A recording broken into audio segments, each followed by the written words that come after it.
action on the RANCHLAND wind project. Anyone who'd like to speak, please.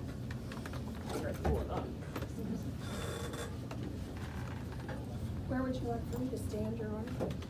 Here, inside the stand, you can address the members, you can address the crowd, however you would prefer. Okay. Please do speak up so you can be recorded. And Okay. state your name before you. Ms. Hall. Yes, sir. My name is Ashley Hall. First, I'd like to thank you all for being here today and letting us voice our concerns. My family and myself live 7 miles north of Cross Plains, near Cottonwood. I've been trying to educate myself and others across the county about the wind energy projects being forced upon us. We formed a small group of people, and it literally exploded overnight. Our group keeps growing and getting bigger each day. We have a wide range of people, from landowners small and large, to homeowners and even just residents that live in Bear, Clyde, Cross Plains, Rising Star, and even Cisco. Our Facebook group alone has 283 people. We know quite a few people that do not have access to Facebook that are in our group. Our group is known as the Callahan County Landowners Against Wind Turbines. The sole purpose of this group is simply just to educate landowners and residents of the impacts of industrial wind on our land, taxes, land values, and Texas and local economies. There are more landowners opposed to this project than there is for it. Simple as that. We hosted a public meeting and we had over 100 people attend.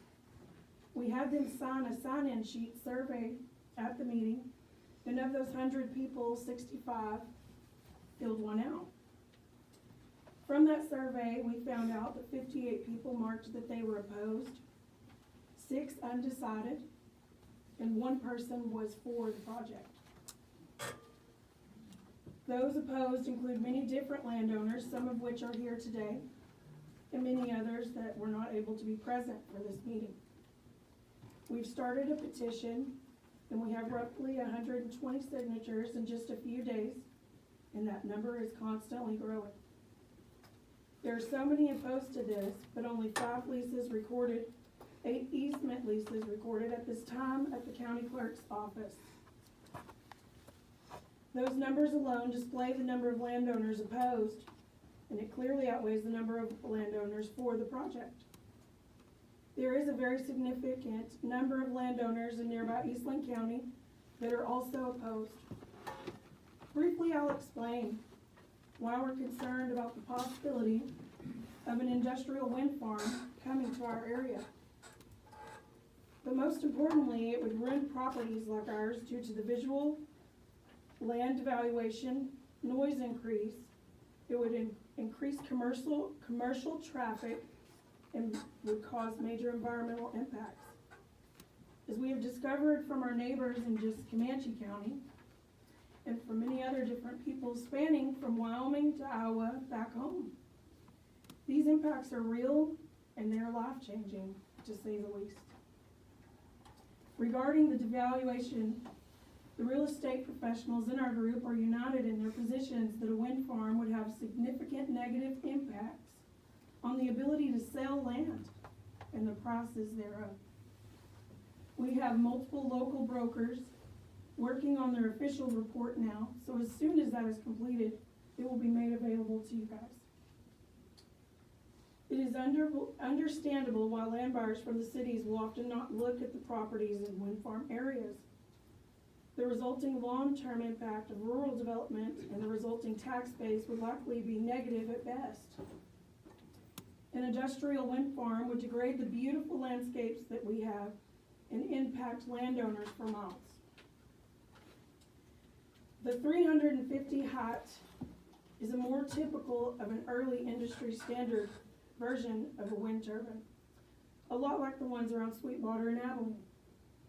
The ones proposed for our area are 660 feet tall. To help put that in perspective, the tallest building in Fort Worth is 570 feet tall. The turbines would likely be placed on the higher elevation hills and ridge tops, which would make them reach even higher relative to the grade. If you look on the back of the pamphlets I gave you, just the two little papers, not the green folder, the other ones, there's a little pictogram of that measurement. And those are typically offshore wind turbine heights. There is no wind turbine known, to my knowledge, on land of that height. Also, wind farms are highly dependent on the massive federal subsidy that is currently roughly equivalent to the value of the electricity that they produce. As proof, wind farm developers currently are in a rush to get wind farms in before the federal subsidies phase out. In addition, as you know, wind farm developers will say that they also have to have a local tax abatement. If they are truly dependent on abatement of the relatively small county taxes, you have to question their financial viability of the project and any wind farm decommissioning representations. The FAA site shows there are 156 proposed turbines for the project in our area. They have not yet been approved. It appears that there is less than 10% of the proposed turbines on leased lands, according to the leases currently filed at the Callahan County Clerk's office. Quite a few turbines that were recently proposed to the FAA were considered hazardous to the airspace by the FAA. Those were from the wind farm north of I-20. We believe that you are wise to request detailed information on the wind farms and their status. In addition to everything described, there are wildlife concerns to consider. Deficiencies in quality and/or quantity of habitat can lead to population declines of white-tailed deer and many other species. Roads associated with energy development also may fragment otherwise continuous patches of suitable habitat, effectively decreasing the amount of winter range. Deer leave wind farm areas during the construction phase, sometimes do not return. Cross Plains has a very healthy economy that really thrives during hunting season. The presence of an industrial wind farm would negatively affect the local economies. Our precious water aquifer in the Cottonwood area is at potential risk. If you actually think about this, please consider the surrounding towns and their water supplies. Baird, Clyde, Cisco, Coleman, Brownwood, Abilene all depend on lakes. Cross Plains and the private well owners in the county depend solely on this aquifer. There are not a lot of studies out there on groundwater and the effects from industrial wind, but there are a few that I've found that are very concerning. The construction can leave devastating impacts to the underground water flow and the quality. Cottonwood is a reclamation area for the Trinity Aquifer. It is where lots of water is fed back into that aquifer. The concrete set in the ground can go up to 40 feet deep in some cases, and with roughly a minimum of 10 feet. We have wells in Cottonwood area that the water begins at 8 feet deep.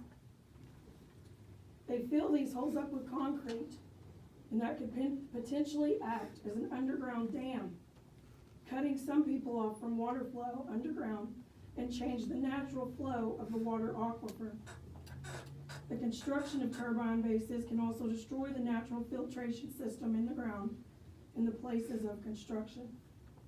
There have been multiple studies on sediment and contamination, but in order to keep this short, I will not include all that information at this time. I can make that available to you at your request. In summary, we strongly believe it's not the best overall interest of Callahan County to allow this project in our pristine area. There's already money being generated from the deal made with at least one more wind project in the county, and we do not understand the need for more from this particular project in our area. It is requested that you do not grant county tax abatements. This is obviously one of the most important decisions that you will make. The Callahan County Landowners Against Wind Turbines would be pleased to make would be pleased to make a more formal presentation at some point if you would like. Thank you so much for your time, and if anyone else has their public comments. You have them. Thank you, Ms. Hall.